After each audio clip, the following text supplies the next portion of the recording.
I have a studio here at the Hopper House. I'm an artist in residence here, and when the Hopper House had their exhibit Prelude, Edward Hopper years in Nyack, it was the first time they'd had these paintings that they were on loan from the Whitney and from several different collections, and it was really an important show here. And I decided that I thought it would be important that even if you didn't come to the exhibit, you would still be exposed to Edward Hopper. So I thought that I would do take it to the streets. So I organized several flash mobs where people who were dressed in clothes and took poses that were evocative of Hopper in shop windows. So if you walk through the village, you would encounter people sitting in shop windows that I had set up to look like a Hopper painting. I projected Hopper paintings on the sides of buildings, paintings that looked very much like houses in Nyack and buildings in Nyack. So it was sort of, you would encounter a painting that looked kind of like their surroundings on a building in the village. I did a screening of Hitchcock's Psycho on the side of a building, and it was a drive-in for the village because Hitchcock was hugely influenced by Edward Hopper.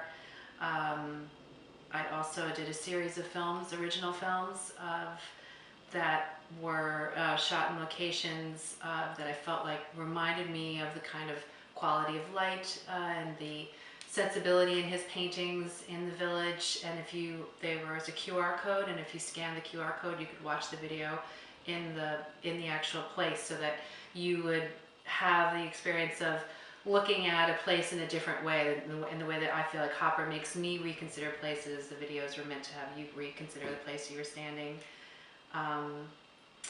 And I did a couple a film series because, again, he hugely influenced a lot of filmmakers, and so we showed films in the backyard of the Hopper House as well as on the side of another building in downtown Nyack.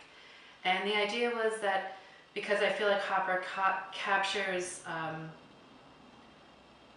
an aspect of our everyday lives, and by painting it, he takes the ordinary and makes it extraordinary. I thought it would be important for people to encounter his paintings in the middle of their life in the same way that he captures moments that happen in the middle of your life.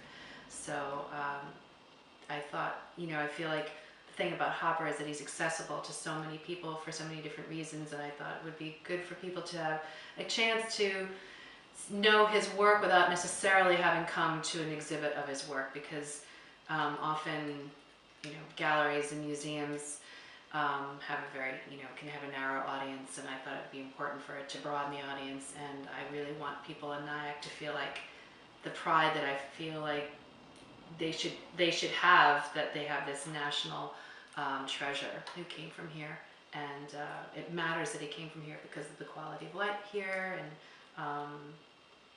his paintings are, even when he wasn't painting Nyack, I feel like he's always painting Nyack in some ways. So that was the inspiration for Hopper Happens, and in doing that I met a lot of really wonderful artists who are also inspired by him, and people wind up having a very